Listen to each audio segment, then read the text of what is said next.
Hey cousins, good afternoon to everyone except for Cynthia Erivo and her sickly looking self.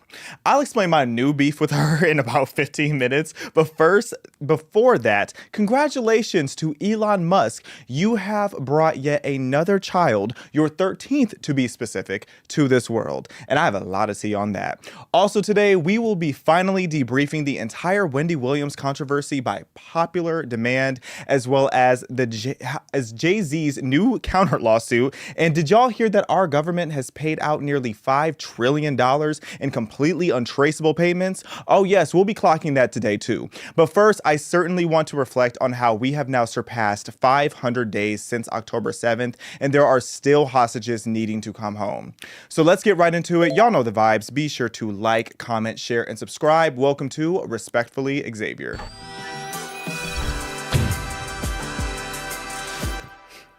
Wow, it is crazy to think about how we have now reached 500 days since October 7th. And I still remember October 7th like it was yesterday. I had some really good friends of mine visiting in town, and when I heard the news, I just couldn't believe it. I was in complete and utter shock, and it was something that I thought that everybody, regardless of party lines, was going to come together and agree on, that this is something that's absolutely unacceptable and just disgusting. And to my surprise, and the thing is too, is like there's not many things that surprise me these days, but I was still shocked how within 24 hours the entire media narrative flipped and changed. I to this day have never seen, only thing I would say that has rivaled that I've ever seen was the whole thing with Trump's assassination attempt when he got shot the first time. Like those two times were rare instances where I was actually mind blown by how low the media is willing to go in order to portray a narrative. So again, you started seeing everything going from people realizing, oh, Israel's being attacked. There are women and children and all these and men being kidnapped and violated in the worst, most unfeasible way. Instead, within hours, you had this narrative of, oh, Israel deserved it. Oh, they had to come in. The Jews this, the Jews that. Everybody blaming their problem on Jews. It's like, maybe your problems are internal. Like, stop blaming the fact that you're broke on Jewish people. Okay, Jewish people literally mind their business, and anti-Semitism is so ghetto. Every single time I hear someone talk about all the reasons why they don't like Jewish people, it really just has to do with their own mindset and the fact that they are bitter and blaming every life problem that they have on somebody else. It always tracks, but I digress. So when we look back at what's happening there, you know, I've been to Israel 3 times in total, twice since October 7th. And I will always admire the resilience and the strength of the people who are there and how they have come together in a way that to me was so beautiful. How there were all these people from around the world coming together in solidarity as they were just mourning together, mourning the loss of lives, and also just channeling each other's strength. That's something I really admire about the Jewish culture. And it's also one other thing that I've learned since October 7th is just how easy it is to brainwash people. We've seen for years now these kids on college campuses having these dirty, musty encampments where they're literally sharing gender-neutral poop buckets, and they're all out there for a cause that they know nothing about. They're chanting from the river to the sea, and we all know they don't know which river or which sea. They have no idea where Israel is on a map. They know nothing about Israel. And if you guys remember, for those who have been following me for a while, I actually was a part of destroying the UCLA encampments because it was as easy as going and getting the same wristbands as what they had to get into the encampments. And to Staples with Cam Higbee, and we just infiltrated. And in there, I learned that a lot of these kids who were standing against Israel and for Hamas, they had no idea why they were there. There were kids that didn't even know what October 7th was. There were clips being played by a counter protest right next to the UCLA encampment, and I will never forget talking to people who did not even know what October 7th was. Imagine living in a tent, sharing poop buckets, all for a cause, and you don't even know what escalated the cause. That taught me a lot about higher education and how really these kids just wanted to fit in, and they wanted to feel like that they were doing something good for the world, even though they were wildly uneducated about every element of what they were talking about. It also reminded me of just how important it is to reflect on history. Every time I go back to Israel, I've made a promise to myself that I'm going to try my best to go to the Holocaust Museum, because I think it's a great reminder of the fact that when you allow hatred and propaganda to go unchecked, it turns into something like a Holocaust. It turns into what we have seen here in America, where you have all of these jihadists being so loud and so shameless in the fact that they're rooting for an actual genocide against Jews and Christians worldwide without knowing anything it is that what they're talking about. And how it starts is with these little nuggets and these little moments of normalizing hatred towards a group and towards a demographic. And on my watch, that's what we're not going to do. So anti-Semites, I really hope that we are able to bring the hostages home, but whether they are brought home tomorrow or they're brought home in another 500 days, just know y'all are going to continue to be sick of me, because I will keep my foot on your necks personally. Moving on along.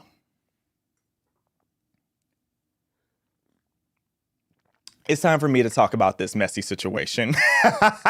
So many people have been wanting me to debrief this, and I have been salivating to talk about Elon Musk and his baby mama drama. Got baby mama drama, and you got 13 babies, brother. Okay, so a little background. So Ashley St. Clair, if you don't know who she is, she has been a political influencer in the right-wing space for, I believe, at least a decade. She's been around doing this for a very long time, doing many things on the internet for a very long time, and we'll get into that tea too.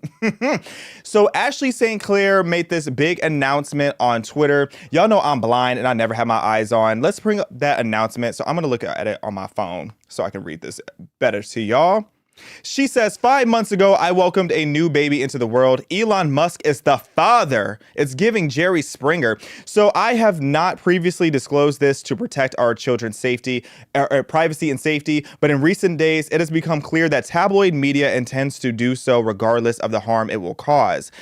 I intend to allow our children to grow in a normal and safe environment. For that reason, I ask that the media honor our child's privacy and refrain from invasive reporting. Now, where do I begin? Where do I begin? So first of all, I knew about this. This tea is old for me. This tea is stale. I knew about this because about a year ago, let's just say I was with a good friend of mine that is mutuals with hers, and I heard them talking about the whole situation of how she has been dating and having some fun with Elon Musk, which isn't my business, girl, go ahead, for quite some time now. So this has been going on. And then I heard the rumors that she was pregnant last year. And again, it's not my business, so I really never talked about it. But I just find it funny how now that she has had this baby and that 5 months goes by, and I know so many of her close friends, when they would be asked about whether or not the allegations were true that Ashley had this baby with Elon Musk, her friends were being very aggressive and saying no. Now, what's interesting to me is if we can pull up that New York Post article, this big press release that came out, it talks about, and as well as in her tweet where she talks about, announcing that she had this child, that she is terrified of the media and the press and all the pressure that was coming around about her baby. Girl, nobody was talking about you and this child.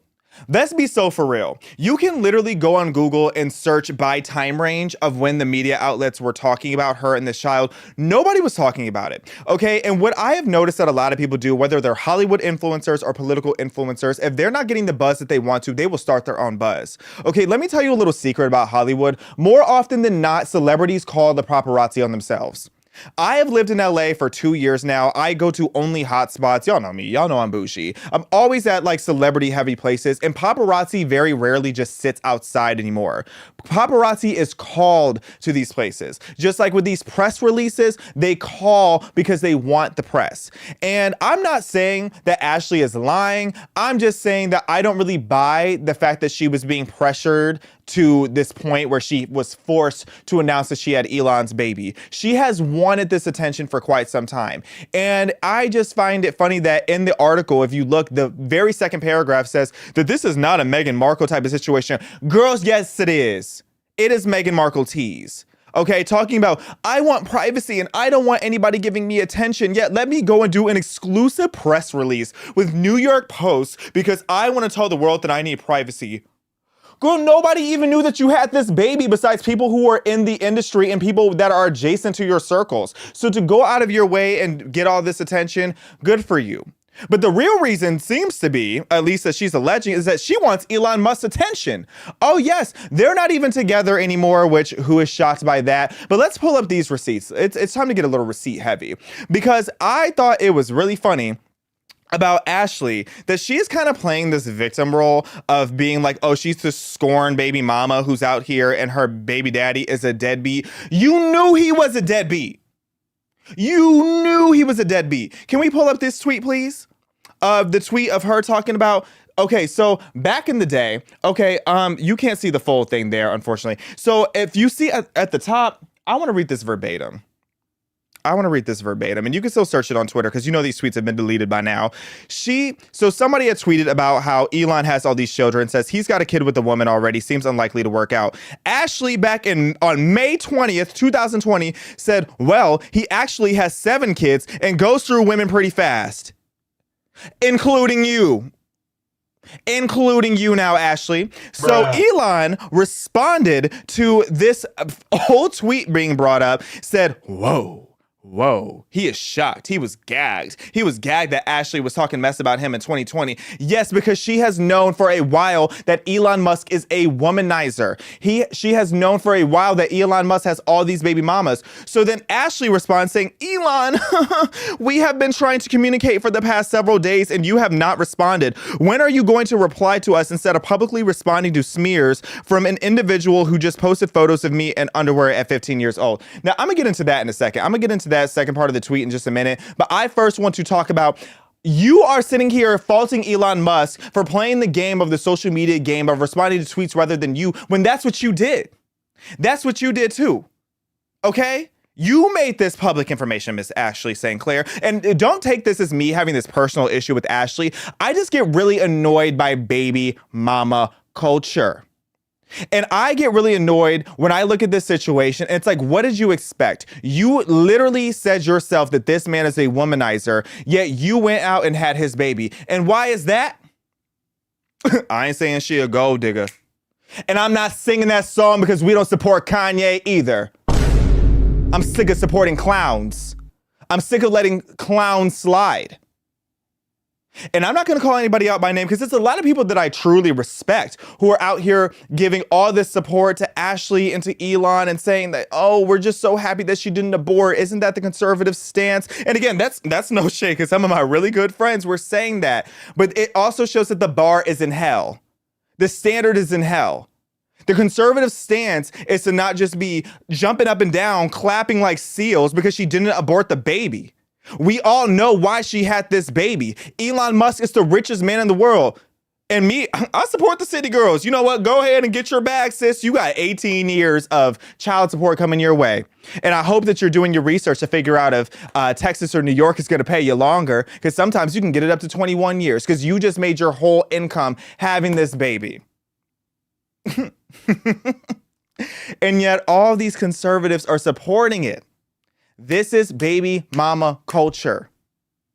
You cannot convince me that she didn't go out of her way to have this baby because Elon Musk is the richest man in the world. You're telling me that Ashley St. Clair, this beautiful girl, this very attractive young woman, I believe she's like 26, she went and slept. And again, I like Elon Musk. I respect what he has done. I am a big fan of what he has done with Twitter, and I respect what he is doing with Doge. So don't think that I'm an Elon Musk hater either. However, let's clock the T, okay? If we're gonna be so for real right now, Elon Musk is an overweight, middle-aged, autistic man.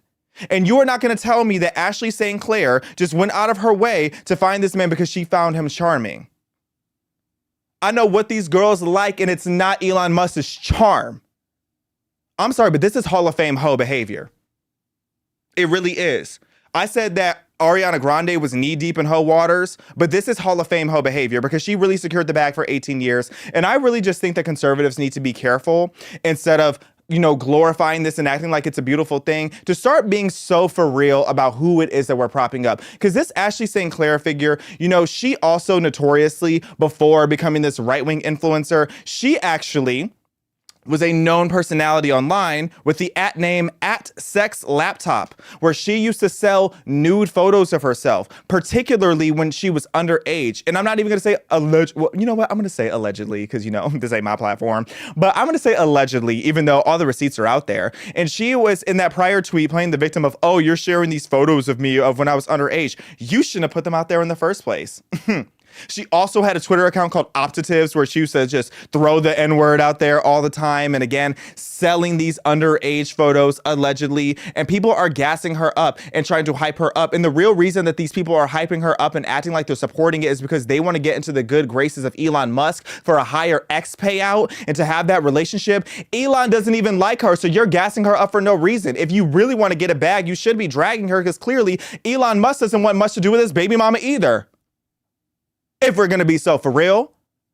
And then attention on you, Elon Musk, because, I'm fair. I play fair. I'm not just going to only clock Ashley. I'm going to clock Elon Musk. Respectfully, you have 13 kids, which to me, that means you have created 13 broken homes.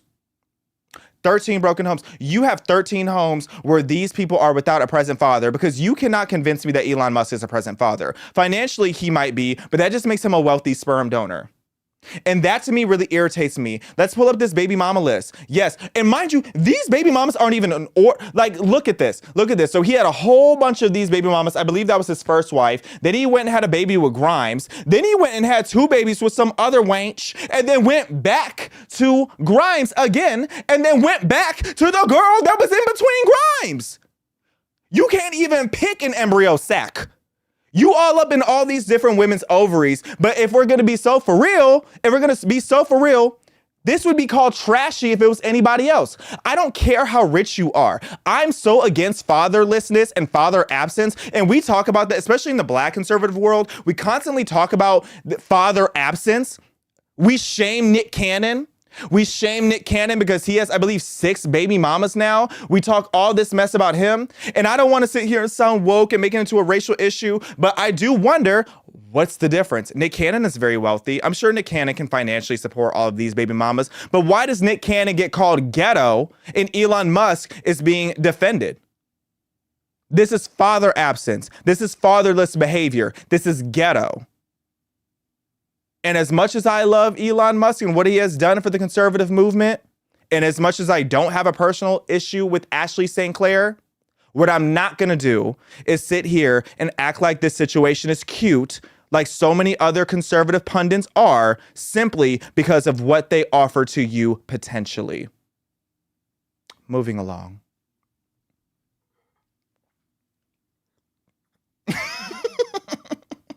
Bruh. I'm too much. Anyway, child, let's get into the goofy of the day, because it's not even those two. The goofy of the day is that bald-headed wench, Cynthia Erivo. I just learned this piece of information right before doing the show, and shout out to my team that they were able to put this together so quickly, because I was gagged. I learned this about 20 minutes ago, that there is this new, I believe it's a musical. It might be a film adaptation. I'm not really sure. I don't even want to look into it too much, but it's called Jesus Christ Superstar. So it is, I believe it's typically a musical, either on Broadway or I believe this is now a film adaptation, where it's like a 1970s rock opera depicting the final days of Jesus Christ, from Judas's perspective. And what's so interesting about that is it's not even like supposed to be anything evangelical. It's not supposed to be something to bring people to Christianity. It's actually something that's meant to humanize Jesus through this portrayal. And, since this musical was initially made, again, back in 1970, and there have been many adaptations of this so far, they, I guess, feel like it wasn't edgy enough. So what do you do when something isn't edgy enough and you're already mocking Jesus, you're already mocking Christianity? You go and you get a Black, Nigerian, British, queer, bald-headed woman who has been insufferable in every interview that she has done, because this is the same bald-headed wench from Wicked, to come and play now this wicked role of mocking Jesus. Okay, I understand that religion gets tied into art, And I understand that at times it is blasphemous. I'm obviously against it as a Christian, as a God-fearing Christian man. But I understand that sometimes in art, they do these little portrayals. I wouldn't be as irritated if it wasn't for the fact that now you are just going out of your way to play in the faces of Christians. And this is so goofy and so disrespectful. Because regardless of your religious background, how are you this comfortable playing in the faces of Christians? They want to do this with Islam. Make Allah a black, gay, British, bald-headed woman. How about you do that? But Christians continue to have their faces played in, and as irritated as I am, I'm not going to allow myself to be outraged. I'm going to drag her here because, again, I'm sick of the way that people are so comfortable disrespecting Christians. But this is all a marketing scheme, and I really just don't even want to fall for it. Yes, I'm talking about it, but I hope none of you go and see this because you already know that this is disgusting. This is all a scheme to enrage conservatives, to make it seem like, oh, conservatives are mad that this black, bald-headed gay woman, immigrant, is doing a role and is going to make money. We don't care if she's getting a role. We don't care that she's making money. It's just exhausting. It is exhausting to see how Hollywood, whenever they're out of ideas, they just disrespect Christians more. That's like Lil Nas X. You guys remember Lil Nas X? He made Old Town Road. He's got a couple bops on him. And the thing is Lil Nas X is actually really talented. But what did he start doing when his career dried up? He started making the most blasphemous music and music videos that he possibly could. And I'm proud of Christians and I'm proud of conservatives that we didn't give him nearly as much attention as he was seeking when he made this video called J Christ, where it was just, again, playing in the face of Jesus. We have to stop giving this too much attention. And y'all gonna be, oh, you're a hypocrite. You're giving it attention right now. I sure did. And that's all she's getting from me with her bald-headed self. Bruh. Now let's talk about this legend, Wendy Williams.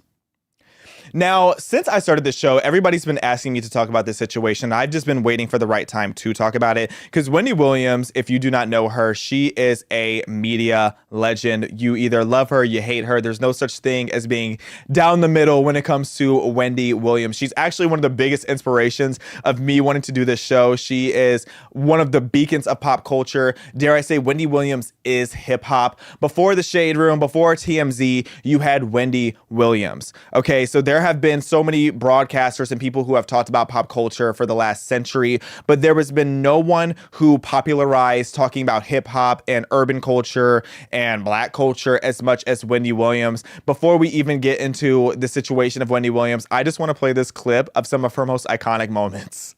Lucy, stop it. Denial is a river in Egypt. Your husband is gay. So now, guess who's jealous of Adele? Beyonce. I am done with Taylor Swift. Yup. I was a Swiftie. I was down. I like the mean girl Taylor. I like the long-legged Taylor. How dare you, Mr. Spears? You had me fooled. And you too, Mrs. Spears. Death to all of them. To all of them. Life could be worse. No, not really.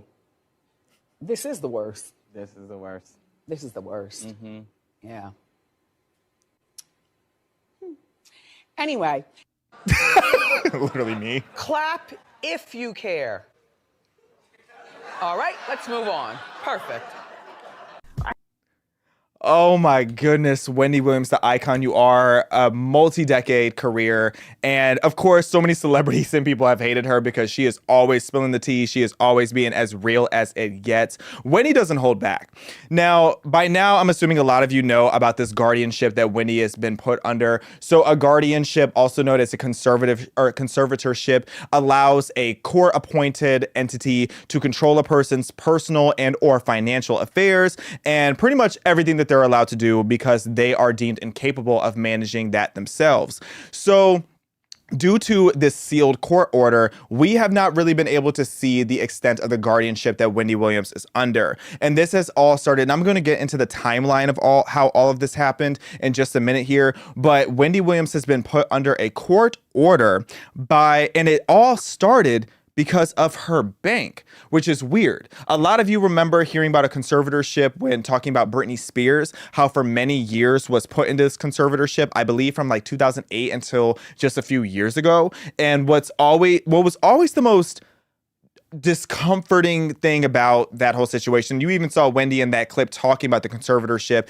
is that when people go into these conservatorships, they tend to end up worse than they started. And with someone like Britney Spears, if you remember the whole Free Britney movement, what was bizarre is that Britney was doing so much better when she was in court, for example, rather than what they allowed us to see, which had a lot of people alleging that, was she being drugged? Was this a clone? Was this whatever? There were all kind of conspiracies, but things just continued to not add up. And Britney wasn't really allowed to speak out about how much she hated the conservatorship, because then they essentially would punish her. But I just want to show, for example, what happened to Britney Spears. Let's play the before, like the during the conservatorship when she was in court versus what we saw by the time they allowed her to be released. Happened since 2 years ago. The last time I wrote all this down. Listen to how clear she sounds. I will be honest with you. I haven't been back to court in a long time because I don't think I was heard on any level when I came to court the last time. I brought 4 sheets of paper in my hands and wrote in length what I had been through the last 4 months before I came there. The people who did that to me should not be able to walk away so easily. I'll recap. I was on tour in 2018. I was forced to do. My management said if I don't do this tour, I will have to find an attorney. Ms. Spears, I hate to interrupt you, but my court reporter is taking down what you're saying. Okay. And so you have to speak a little more slowly. Okay, so let's unpack that. Honestly, I should just make it a drinking game for you guys. Anytime you hear me say an industry that I used to work in, you might as well open a bottle of wine. That resume is long. I have done many, many jobs in my life. But one of the jobs that I used to work at, the first job I ever had was at a nursing home. And we had an area of that nursing home called the East Wing, where it was essentially for people who are having mental decline. And because I worked at this job in high school and part of college, I would witness some of the residents have this cognitive decline. So I kind of know the signs and the symptoms of what it looks like as an outsider watching a cognitive decline. And some of the things that you want to pay attention to when having that analysis, not that I'm a doctor or anything, even though, you know, I got RX in the monogram because some of y'all need a prescription to get you away from the addictions that you have. When I look at someone like Britney Spears, what I heard in that clip is she's very cognitive of time. Time awareness is a big thing. If you were able to say, when I was here 2 years ago and I brought this and I did this, and then you guys didn't give me time to talk about this, all of those are green flags. That shows that somebody is coherent. And again, that is at a time when they were saying that she was cognitively impaired. What's also interesting is if you think from 2008 to 2021 or 2, Britney Spears had a lot of hits during that time. She did many tours during that time. She even talks about in that court appearance how she went on tour. So how can you say that this woman is just mentally incapable of taking care of herself, but you have her doing all of this work? And, you know, that's a whole nother conversation for another day, because I want to stick on Wendy, but I just want to show you a comparison of how Britney was in this unfair situation and then how she appears now once they released her, because I have a lot of questions about what was done to her in between that court appearance to when they finally allowed her to be public. Let's play this second clip. This is from like 2 months ago. I took a really long bath, and I actually color. I'm into coloring right now. I like to color and I like to trace the pictures and then go back over it with like, yeah, I just know why I'm talking about that, or why it's because this Sabrina girl, she said my name on the red carpet, and I thought that was kind of cool, because I forget I'm famous sometimes, because they're watching that. That is not the same Britney Spears. Okay, to say, I forget that I'm famous sometimes. I like to color. This literally is one of the greatest, biggest global pop stars of all time. And as you heard, not long before that clip, she was completely there, completely with it. So I just have suspicions of what people do in these conservatorships. And if you look again into that Free Britney situation, it seems like her family were all in cahoots of doing her dirty. So that is part of why I'm so concerned for Wendy, because it's like, what is Wendy being put through? So she went on The Breakfast Club recently to talk about just how unfair this situation has been. And then she did an interview, I believe, with TMZ, where they show her outside of this assisted living facility that they have her entrapped in. Let's play that clip. Wendy Williams is locked in a room in an assisted living facility in New York. That's her. The only way I could interview her was to have a camera in the street, because we can't get a camera in. She can't really have any visitors. She cannot go outside. She's been out twice in the last 30 days. She has no internet. She, and I think rightly, says she feels like a prisoner. Tell me what your life has been like over the past year. What is it like? Isolated. Where I am is this place where the people are older, you know what I'm saying? They are in their 90s and their 80s. I eat lunch and dinner in my bedroom. I don't eat out there with the people that live here just because it's so goddamn depressing. There's a bathroom, there's a closet, and the TV, which was purchased by me through the Guardian person. Are you allowed to go out? No. Okay, so first of all, if some of you are sitting here thinking like, why should I care about this? This is a prime example of government and corporate overreach. Okay, and we're going to go through this timeline really quickly, but I want you guys to be aware that some of these institutions have way too much power. Because if this can happen to somebody as wealthy and powerful as Wendy Williams, imagine what can happen to you. Okay, so Wendy, as you see here, is very with it. She's very sharp. She's witty. She is her old classic self. But there was a time where she wasn't. So zooming through this timeline really quick. So back in 2017 is when Wendy started to kind of lose her mind a little bit. Wendy has always dealt with some health issues. She's been very vocal about some of the drug abuses that she had back in the past. But she was sober for many years until her husband went and had an affair and was using Wendy's money and Wendy's house and Wendy's resources to take care of this baby mama. I really don't like baby mamas. And deadbeat dad. This is the headline that anytime you look up Kevin Hunter, Wendy's ex-husband is going to come up. So during that time, Wendy Williams started abusing alcohol again. And as we know, alcohol can lead you down a very dark spiral. So then she started to have more health challenges and she started to spiral a bit, and she ended up going on hiatus with her show, which broke my heart. Around that time, she ended up being diagnosed with frontal temporal dementia and aphasia. I'm going to say all these wrong. I am not a doctor. But she was diagnosed with these different conditions and she was really going through it. Now, around this time, there were financial concerns that were being brought up, and Wells Fargo went and took the liberty of freezing Wendy Williams' bank accounts. The thing is Wendy Williams was newly divorced. Her show was over. She was living her life. Okay. And unless you are truly just crashing out, and even in that situation, I feel like if you have earned this money and you have made this money yourself, this is not a trust fund. This is not something that was given to her. This is something that she has worked for decades. If she wants to blow all her money and live her life, that is her business.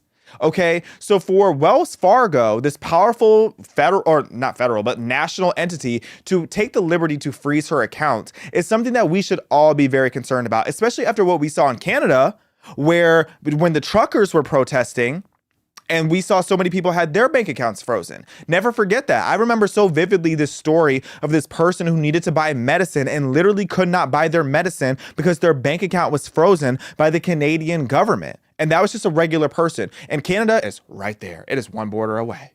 So if you think that energy can't come here, then you are very mistaken. So when these reports were made by Wendy's old financial advisor, Lori Schiller, who claimed that Wendy Williams wasn't of sound mind, they went to the court and then they appointed her this financial guardian, who is a straight up stranger named Sabrina Morrissey. Now, this woman, she just looks conniving. I'm sorry, she looks like Mark Zuckerberg before he started doing MMA, back when Mark Zuckerberg was like possessed by something. Okay, this woman looks frightening. No shade. All shade, actually. All tea, all shade, and all offense to this woman. Because this stranger comes in and starts dictating how Wendy Williams can spend her money. And what's so weird is that simultaneously what she wasn't really clocking is the fact that Wendy Williams' son, who has been a notorious degenerate for a while now, was blowing Wendy's money, spending hundreds of thousands of dollars on yacht parties and such. But she was letting that slide, but she wasn't allowing Wendy to have her own money. And then A&E and Lifetime was going to do a docuseries on Wendy to expose just like what is going on, showing her cognitive decline. But Sabrina actually filed a lawsuit, I believe, to stop them from being able to put the docuseries out, saying that it was exploitative. But then the tea is that they countersued her, saying that they had every right to air this, which they ended up airing in 2014. And what it really showed is that Sabrina, this person that was in control of all of Wendy's money, was the real person that was exploiting her. So for this to all be allowed is very frightening. And Wendy started being more and more vocal in the last year of just how bad the situation is, and the fact that she has the cognitive abilities to manage her own life. She is now sober, or at least like she's cleaned up her life. She's not doing or drinking alcohol as much or at all at this point. She has come back to her wits. She has made a recovery, which is a beautiful thing to see. Now that she has made this recovery, there is no reason that this woman is locked in this basically a jail cell, this assisted living home with 90-year-olds where she's only been allowed to leave the house twice in the last 2 months. She's literally a prisoner. She can't spend her own money. This is something that we all should be concerned about. Fortunately, Wendy Williams just recently, in like the last week or so, signed an affidavit requesting the end of her guardianship. So now there's going to be a whole cognitive ability test to see how she is doing. And if she ends up not passing it, she still can do an emergency petition to terminate the guardianship and request a trial by jury. And I am absolutely rooting for Wendy Williams. We even have a recent photo of her. She was also begging to be able to go see her 94-year-old father for his birthday. Because at 94, what do you want more than anything? You want to see your children. And as a child, you want to see your parent when they, God willing, get to that age. So the fact that she had to beg to be able to go, that just breaks my heart. But I'm happy that Wendy Williams was seen in Florida in good spirits, looking healthier than she's looked in a very long time. But as far as I'm concerned, Wendy Williams has a lot more cognitive abilities than Joe Biden, who was running our country for the last 4 years. Joe Biden hasn't been as sharp, focused, or energized as Wendy is currently since the mid-1900s. So if he's allowed to run our country, then Wendy Williams should be allowed to buy her own stuff. We love you, Wendy. Moving along. Let's talk about Jay-Z. Now, this whole Jay-Z situation is interesting. So if you guys remember, not that long ago, Jay-Z was clocked in a lawsuit alongside P. Diddy when there was this anonymous accusation that at the 2000 MTV Awards that he allegedly sexually assaulted a 13-year-old girl with P. Diddy. Now, what was really weird about this situation is they allowed this petitioner to remain as Jane Doe. So there wasn't really any way to be like, who is this person? Who is this person that you're alleging that I assaulted on behalf of Jay-Z? And a lot of people quickly jumped on the bandwagon of saying that Jay-Z is guilty. You know, I've said for a very long time, Jay-Z, your time might not be soon, but I do believe your time is going to come. I just look at anybody who was too close into the orbit of P. Diddy as guilty by association because you knew what was going on. Kanye West came out publicly and started supporting P. Diddy. So I can only imagine that Jay-Z, with all the allegations and stories out there about him, maybe this situation might not be true, but I feel like there is one out there waiting. But we also have to be honest. And we have to take a step back. And as much as a lot of us are ready to get our pitchforks out when it comes to Jay-Z and Beyonce, I know some of y'all get triggered when I say that. We also need to be objective and remember that the Me Too movement does exist. And there always are going to be those disgusting people who take advantage of other people's suffering and try to put their name in the hat to try to get into the situation and say that something happened to them as well. Now, Tony Busby is the notorious attorney who brought this case forward. And Tony Busby is very infamous for having some questionable cases and taking on clients. He particularly likes to attack very public figures, and his strategy tends to be to get the court of public opinion against you before anything else. And This suit ended up being dropped because there was no credible evidence against Jay-Z. And the fact that Jay-Z petitioned to say that this woman should have, now grown woman, should have to say who she is if she's going to make the claim that he assaulted her, nothing was really adding up. I will give Jay-Z that. And there are a lot of dangers of false allegations, and considering that they did drop the suit altogether, it does make me think that this situation was a farce. And I'm not quite ready to apologize to Jay-Z, but I do think that any American deserves a fair and speedy trial by jury. And the fact that this was all done in a really disgusting way, I can understand why Jay-Z is now countersuing Tony Busby, because this Me Too movement is really disgusting.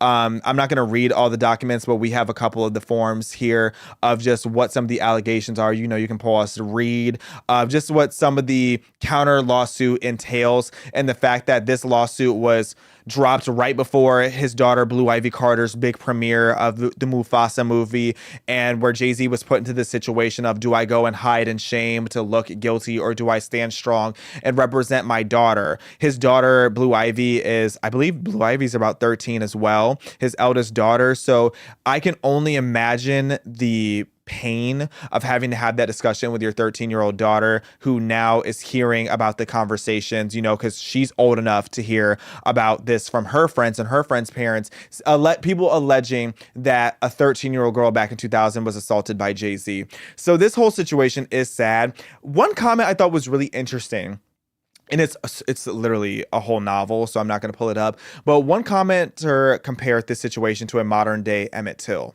Now, if you guys don't know the history of Emmett Till was this black child. He was a young black teenager back in, I believe this was the 50s, if I remember correctly. Mr. Rodriguez, can you fact check that for me? Because I want to get that correct out of respect for Emmett Till. Emmett Till was falsely accused by a white girl who worked at it was like a convenience store in Jim Crow South. He was from the North, so he wasn't used to as heavy of racial tensions. And to this day, it's still disputed what actually happened. But she alleged that he whistled at her and that he flirted with her. But then she went as far as saying that he tried to violate her, which there's really no credible evidence to that. And long story short, she had her, I believe it was her boyfriend or brother and father, two men in her life, go and murder Emmett Till in one of the most gruesome, disgusting ways that is ever, like, that I've personally ever seen.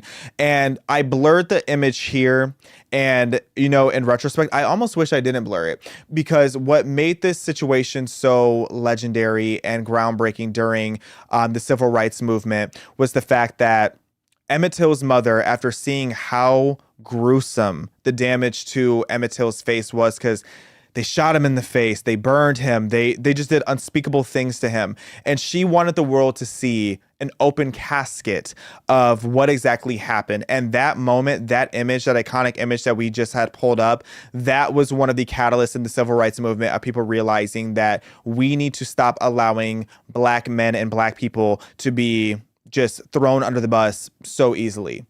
And when you look at a situation like that, and that's the type of black history that I respect, because then when you look back at it, it's like we are in such a different situation now.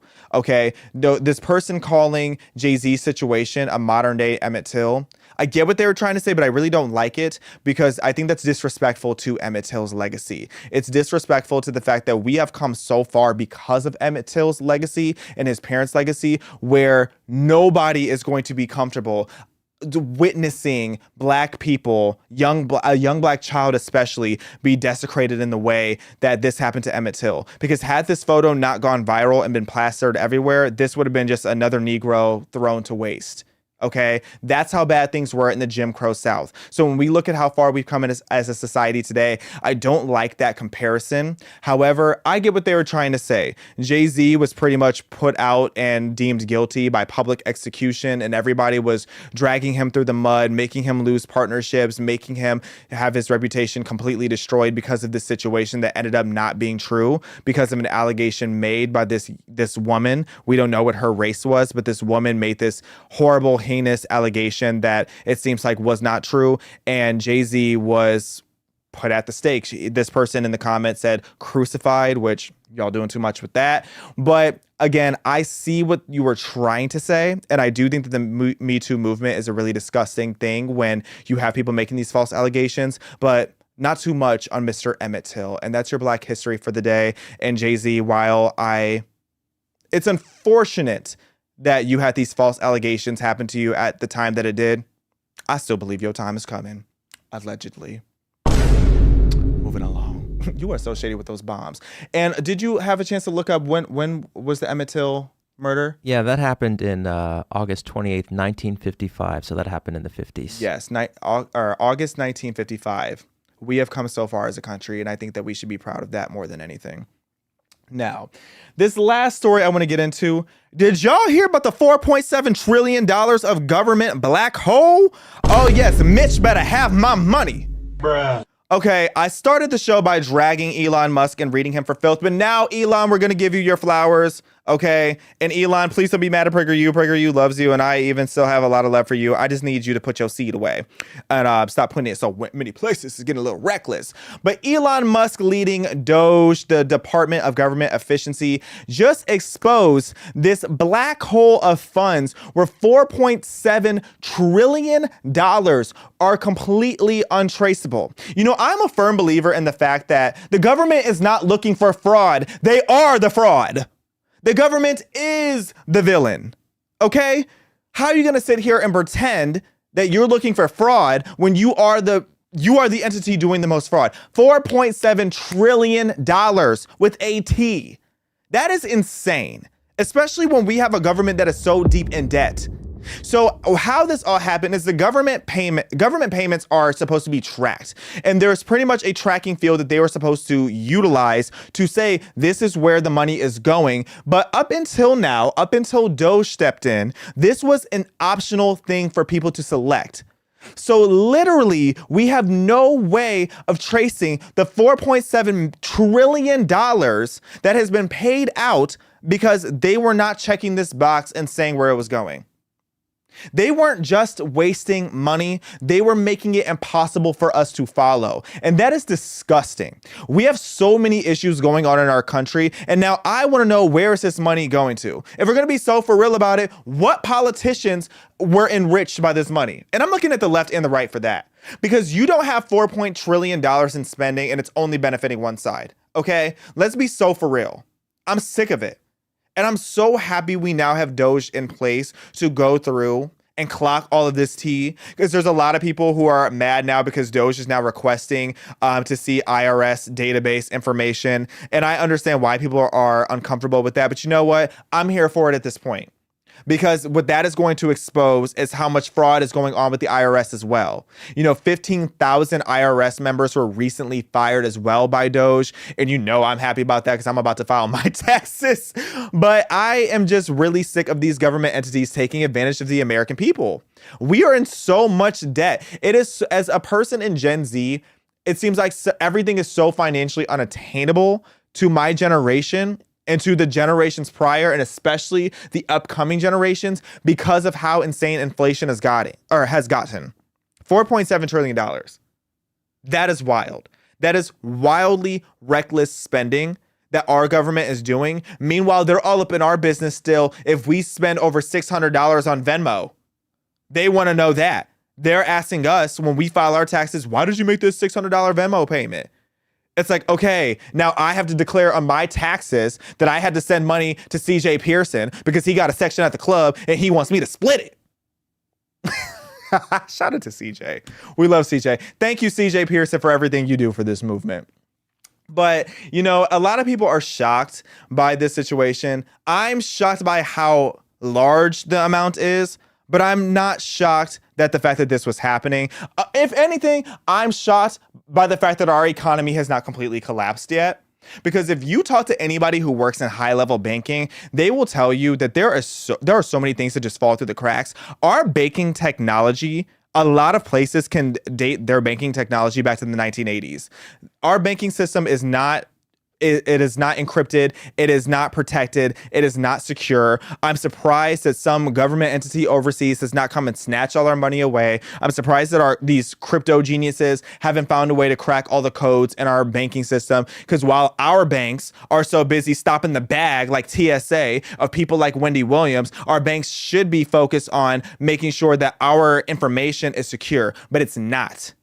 Okay, whether we're talking about the federal banks, the local banks, our banking system is corrupt, our government spending is corrupt, everything I feel like in our nation is corrupt. And if there's anything I'm grateful to Elon Musk for, it is leading the charge with Doge, because enough is enough. That is all for today's show, you guys. I am so happy you came along for this ride. Y'all are from my cousins forever. And Elon Musk, you are still my cousin. Okay, I know I have to shade you a little bit, but you are still my cousin. Be sure to tune in this Thursday. I interviewed Emily Saves America today. You know she is one of my closest friends, and we got all up in the tea where it is the allegations against Emily Saves America. And that interview, I think you guys are going to absolutely love. Be sure to subscribe to PragerU. You can make a tax-deductible donation today to keep our videos all free. And be sure to also check out the survey link. This show is new. We are growing. I've loved the feedback that you guys have given me, telling me what you like and what you don't like. So please continue to do that survey. Like, share, subscribe. You know the vibes. Love you guys. Talk to you soon.